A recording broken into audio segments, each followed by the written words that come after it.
Welcome to Objections with Stan Willis. I am Stan Willis. This is also Stan Willis. Stan, how are you? I am Stan Willis. I want to start this show off, and I thought that this was funny because we're going to get to the main topic, but somebody contacted me asking me legal questions because on this show I always say, and you always back me up, that I am a lawyer.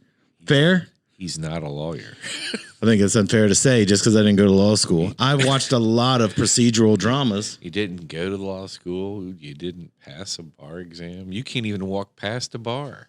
To be fair, I am a drunk. And second of all, they didn't tell me where to take the test. That's not my fault. And besides all that, honestly, you can't even pass CSI, let alone no. go to law school. I am fascinated by that show in that Mark Harmon was on it for 18 years and I never saw an episode. Really? That's in CIS. See what I mean? It doesn't matter. What's CSI? CSI is the one with it's really dark and they're doing crime investigation. Started off in Las Vegas. I don't have time for it. I'm studying law journals while you're watching television entertainment. What kind of this is the kind of lawyer I would be. What kind of lawyer would you be? Nose to the grindstone, bunch of books behind me that I had read. I would be the best lawyer ever. I'm just busy doing podcasts. What was the last book you read? Not listened to on tape. What was the last book you actually read? Iron Man. It was only 31 pages, but it's still a book. It was at Barnes and Noble, so it's still a book. Defend yourself you there. You talking about the last one, the last comic book? That I was at Barnes and Noble a month ago. Stan Lee was actually Iron Man. I was perusing this periodical because I needed to know, could he beat the Mandarin? And he did. So, well, I was in that episode. I didn't read the next one, but I got on the YouTubes and I found out. You read ahead in YouTube. Oh. Yeah, I just looked for the spoilers. Wait, what are we talking about, Nate? So today it's a perfect, I didn't even get to the subject yet, but it does have to do with entertainment. Do you know who the actress Ruby Rose is? Sort of, yeah. Okay, most people don't.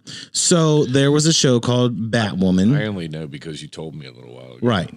Once again, this guy studies. This guy does not. So Ruby Rose was... Some of us are just naturally intelligent. Thank you. It's amazing to give me such a compliment this early. Exactly what I was doing.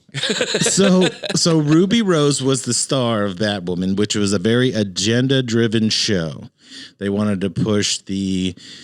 I always get this wrong. Nate, what's the sticker on your car? Is it LBGTQ? What? I always get it wrong, and I don't mean to. I just can't keep track of all this. Well, there's a lot of letters. Yeah, so let's just call it the letter gang. That's what the show was about. It's like plus or something. LBGTQ plus. I think that's what it is. So that was the agenda of the show. This was is the sign for plus, by the way. Oh, I thought you were directing the world's smallest orchestra. So she in the WB, she in the WB parted ways. I heard about that. Okay. Yep. So it was amicable. They paid each other compliments and all that. 2 years later, and as of the recording of the show, so it was the 20th of October, she makes a series of Instagram posts and Twitter denouncing WB, the CW, Greg Berlanti, all the people that work for DC Comics, and is now saying she was forced to do something she wasn't able to do, got hurt, had to have surgery. Another person got paralyzed doing a stunt. So she's throwing all kinds of shade at them. Mm-hmm. And now that whole gang that wants to support that side is now attacking her. DC. No, they're on their side. Oh, okay. So, but in retaliation, within 2 hours, WB and DC Comics attacks her, saying, we tried to do this in a nice way, but we wanted to part ways with her because of her on-set behavior and how she got along with the cast. My question is, there's so many in there, but is it libelous to attack your former employer 2 years later? Because now you have the burden of proving that they did something wrong. So there's libel and slander are two different things that are going on. All right. So I'm a lawyer. I know this. Go ahead. Okay, so what is it? Libel is when you put it in writing, and slander is what I write on little comment cards when I come in your building. Well, slander is actually spoken, but you're pretty close. Mark it down. Not, This guy knows. not bad for a guy with a third grade education. Never read a book in my life that wasn't more than 31 pages. I'm killing it today. Anyway, so libel and slander are essentially it's saying something about somebody else that is untrue, and so there has to there's a publication element to it. So if I go talk about you with Nate at lunch, that may technically be slander, but since Nate already has a pretty low opinion of you, this is true. It really doesn't. It really doesn't. It's not going to qualify for a couple of reasons. First of all, it's not a widely published thing, and second of all, it's not causing damage. I mean, Nate already hates you, so fair enough. And I couldn't challenge that because I know that to be fact. So libel and slander have these elements where there has to be a publication, and then there has to actually be damage caused by the publication. And they used to say that truth is an absolute defense, and that's kind of true and kind of not true. You got to be careful how you spin things. And then there comes in this whole public figure exception, right? So that's the reason why tabloids can take a picture of somebody going in a restaurant with somebody else that are stars and then make all kinds of accusations about what's happening without really being truthful, because these people, once you put yourself into a public situation, you become a public figure, then people are allowed to talk about you and form opinions about you based upon what they know about your public character, and that becomes a defense for libel and slander. So there's a lot to the libel and slander piece of it. If the things that she's alleged actually did not happen, they're serious enough that she's probably got a problem. But I want to take it the other end. So she did have surgery. She did get hurt doing a stunt. Someone actually did get hurt on the set. Those things are true, but those things are known, right. and they've been said. But there was the whole sexual harassment, right? And like the kind of unhealthy workplace kind of accusations and things like that she was laying out, and those are the ones that. And then again, there are some things that are left open to interpretation. I mean, there are some things that somebody might say that could be taking it. I mean, double entendre becomes kind of an issue here, because sometimes what you say isn't what somebody else hears. Right. So like when I go, Nate, you got a sweet ass, I just mean hello to him. Yeah. I don't really mean like, because that thing is like a garage door, you know what I mean?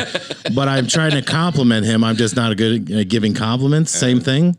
I'm really not. I'm tracking. You haven't looked at it? Oh, I wasn't sure because I got a picture on my phone if you want to see it. It's like a snow shovel. But when you name specific people, because she's not just naming a company, right? So like in the Disney Scarlett Johansson case, she was saying that Disney owed money because of back-end deals and all that. See how I snuck in back-end deals after talking about... Anyway. But that is a business thing. This truly is amazing. Truly. I've been telling you that off the air, on the air.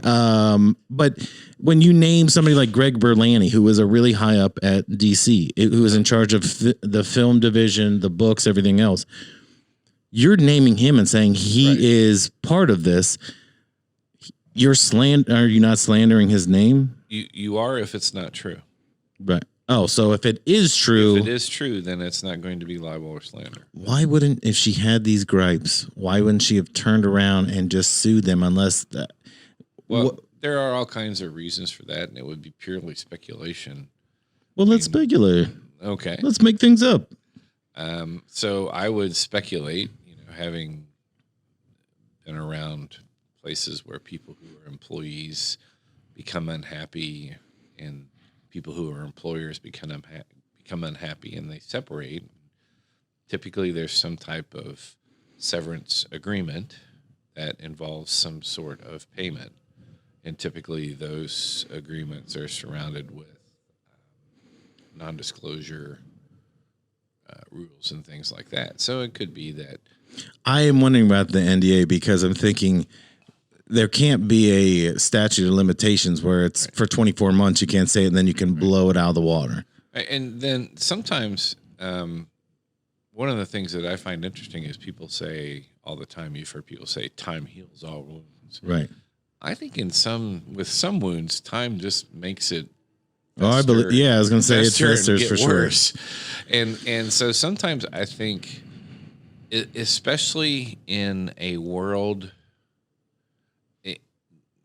that appears from an outside, because I'm not in the showbiz world. You're on YouTube and podcasts, iTunes and Spotify. You're just as big a star as Ruby Rose right now. I just live vicariously through Nate. Honestly, I mean, that guy he's Mr. Showbiz. He's Doc Show Business. He is Mr. Showbiz.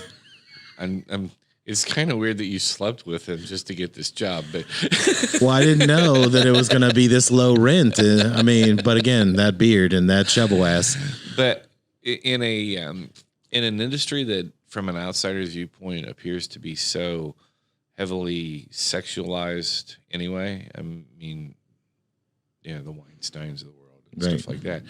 I think that in that environment, you have people who do things kind of like, it seemed like a good idea at the time, or it didn't seem like that big a deal at the time. But the longer I think about it, the more I think that was a really bad idea. And I start to have regrets and things like that. So I think that sometimes in these types of situations, and I'm not accusing Rosie Perez. I knew you didn't know the name. I know, but I thought we could throw her. No one talks about her anymore. Yeah. Rosie Perez. Shout out to you. You're talentless. Yeah. It's Ruby Rose. Ruby Rose. So I mean, I don't really know the situation well, and so I'm not trying to cast dispersions on her personally or anything like that. It's just there are a lot of dynamics that play into these kinds of situations in the workplace. I mean, right. there are times where I mean, we've had people who, the woman was it would be a female client who was just heavily really abused, but it was in the form of teasing from all males that she worked with. So just getting picked on, and a lot of sexual innuendo and stuff like that. And of course, she's in an environment where she's just trying to be one of the guys, and so she kind of goes along with all this stuff, and then she's eventually had enough, and she can't take it anymore, and so they separate. And at the time, she's just happy to get the heck out of there. She's like, "Oh, I just want to be done and out of that world." And I really don't care what I have to do to get there. And then, a year or so later, after she's had some time out of the environment, she starts to think, that was a really sick, twisted environment. And so you start to regret not standing up and doing something, I think, sometimes. Well, all right, so let's talk about the next piece of this thing, because we were talking, like, Hollywood is a pretty toxic place, as we know. So seems to be. It seems to be more problems, and it's coming down. You have two issues. You know what else is toxic? Britney Spears. Cigarette smoke. She's free now, though, right? Or is she not free? No, she had a new person appointed. Anyway, I like to think that we had a first of all hand. I'm so upset because CNN, MSNBC, when they did all this coverage, they never even said the show that set her free was this one. I know. Years from now, after the nuclear war that happens, and they'll find the tapes of what we've done, and they'll say those two guys changed the world. I think we should have a documentary. I said that to Nate the other day. We should be filming everything we do because we are really interesting. Okay. Like the Spanish lady at Louis, that restaurant we go to. Yeah. She didn't know what I'm saying. I don't know what she's saying, and we get along fine. But it wouldn't happen unless this whole crew went along. She speaks Mexican and you speak Puerto Rican. Well, that is true. She was correcting the grammar, and all I was really trying to say is I go to the library, and she literally was fixing my grammar. I'm like, no, that sentence still plays here. But speaking of content, Netflix got themselves into trouble with the Dave Chappelle show. Again, with the same crowd. I love Dave Chappelle. So I don't really care about your thoughts or people's thoughts on the special. Dave, you're awesome. I just want to tell you, you're awesome. Let me tell you what I thought about that special, because I watched it a little bit. Like the other ones were, like, we know what he's going after, but it's kind of like, my dad said this when I was a kid. Remember when you had the little, you didn't have a remote control. You had that cable that was hooked to a box. Yeah. And we had HBO. My dad had me. Boy, change the channel. That's what he'd say. Well, we were upscale. But my mom stops on HBO, and it's the start of the George Carlin, like where they have the little intro, and he does the 7 words you can't say on TV, and that. So I'm probably 11. He expanded that. Well, listen, if he was here today, there'd be 30 more words added to it, and I find it hard to believe. You can say ass, but not asshole. I thought it was the opposite. No, because I saw it bleeped the other day. They actually. Which part? There was a comedian. The beginning or the end of that the word? They bleeped the beginning, so it just said hole. The band Hole? Yeah, with Courtney it just Love? said the word hole, actually. Well, every time I hear Hole, I think of Courtney Love, who is an asshole. Kill Kurt Cobain. Take it to the bank. Look it up. But with that special that's probably not slander, because it's true. A public figure, and people are allowed to have opinions. Yeah, it's my opinion. And if she was here today, I'd want to know why she did that. Actually, she didn't do it. She hired someone. But again, look it up. Google it. My issue with this is not issue, but when I looked at it with Chappelle, is if you looked at the last half an hour, it wasn't jokes. He was trying to talk to people about, I hate the term cancel people, but he was trying to talk about how we have become so divided. And instead, one piece of that group says, you're hating on us, and wants Netflix to remove it. Now, those same groups were defending cuties and all that other weird stuff that was going on Netflix, because that was okay.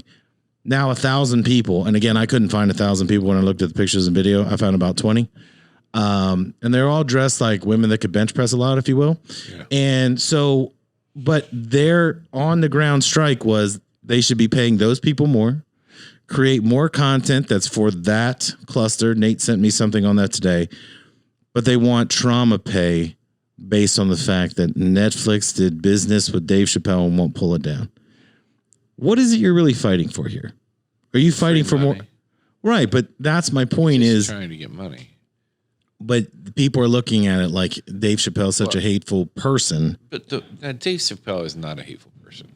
Dave Chappelle is actually, I think, a pretty moderate guy. Right. If you listen, my take, just having listened to him in his stand-up routines and some of his shows for years, I don't see him as being an extremist of any type. He's a very moderate, kind of middle of the road guy. And his take on things is becoming extreme because you have, I mean, our political system is such that the political party in power wants to take away all of our freedoms, no matter who the political party in power is. Right. That's just the way they act. And what's happening is all these people who, for all the years when you had a more conservative bent or slant in the government, all these people who wanted freedom loved Dave Chappelle because he wanted freedom. Right. Now, when we have this more, I'm going to say liberal, although it's not technically liberal, it's really left. When you have this more left kind of establishment government, and those folks are in power, now they all hate Chappelle because they want him to jump in line with telling everybody to shut up and you're not allowed to talk because you disagree with us. And that's not who he is. He's remaining who he is. But the people in power are changing. And so, now all the conservatives love Dave Chappelle. And I actually had a friend who was telling me he didn't know who Dave Chappelle was. Never heard of him. Somebody Did told he him just get to should this watch it. planet? Yeah, pretty much. And so we were playing golf the other day, and he was telling me about it. He was watching the thing on Netflix, and he thought Dave Chappelle was a really conservative guy. And I'm like, really? I don't. But okay. I've never talked to Dave Chappelle. I've never met him. I'd like to, though. If you want to stop by the office. He watches the show religiously. Does he? Yeah. I mean, I drive by his house every once in a while down in Yellow Wait, you have his address? Well, I know where he lives. We should take this show on the road. He lives in Yellow Springs. He's got a place down there. I say we do it from right outside his gate. If he wants to come on, well, we only have 2 microphones. He could share your microphone. He talks about it on his shows. He talks about living in Yellow Springs. I know. That's what I'm saying. We should go there. People walking through his yard and stuff. Yeah. Now, the gas here is $3.29 today, so you're driving, but we should go there. $3.29? Yeah. A gallon? Yeah. Wow. It's in California, it's up. The average price is $4.51, but I heard there were places where like 7 or 8. I don't know if that's true or not. No, I looked it up. Now, again, I can't trust any pictures, especially if you go on Twitter, because all I have to say is let's go, Brandon. Well, stay tuned for our next show because we're going to find out where is Brandon going, because apparently he's going somewhere. But don't you also look at this and say that this is these people are being pro censorship? Yes, right? Absolutely. I find it hard that people want their freedoms, but they need to take away other people's freedom of expression to express themselves. Well, it's natural human bent. That's why when Thomas Jefferson was a true liberal. I mean, the problem is that those who have always prided themselves on being true liberals now find themselves in charge, and so now you find a lot of people on the left really turning on Thomas Jefferson. I mean, Thomas Jefferson has been the liberal in American politics for years, and now all of a sudden you have people on the left who like want to tear his statue down, right? And stuff like that. And you mean the man read the Constitution as it was drafted, and went to the next meeting and says, "Guys, no.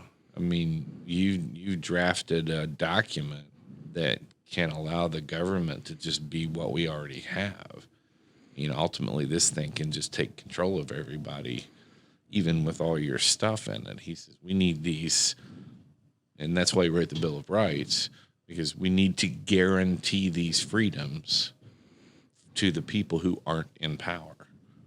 And that's the point of the Bill of Rights. The whole point of what Jefferson did was to make sure that people who are not in power still have voice and still can live their lives without being challenged and harassed by the people who are in power. I mean, that's the point of it. That's been the point of our, the way the national politics have been for years. Now, there have been intrusions, but nothing like what's going on now. It's never been so overbearing as it has now, and it really started ramping up with George W. Bush. Hey, he was here to support us at 9/11, and it has continually increased to now through all the administration, even the Trump administration. There was an increase in the efforts to silence the other side. So,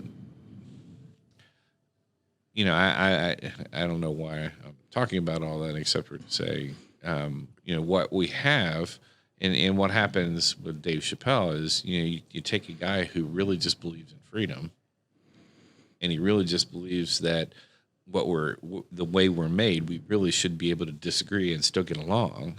Right. Really should be able to not have to be so incredibly divided about every little thing, and every little thing doesn't have to be a huge issue, and he's being turned into a pariah basically for saying, we all need to have opinion. Or At the same time, another side our opinion. is boosting him up as the beacon of freedom. Yeah. Right. It's whatever fits your side. Well, right. And you know, that's kind of where it is. And it's really kind of a shame. Let me just say this. I agree with some of what you said, but I hope you get canceled, Stan. That's been Objections with Stan Willis, who will be canceled next week. But tune in next week.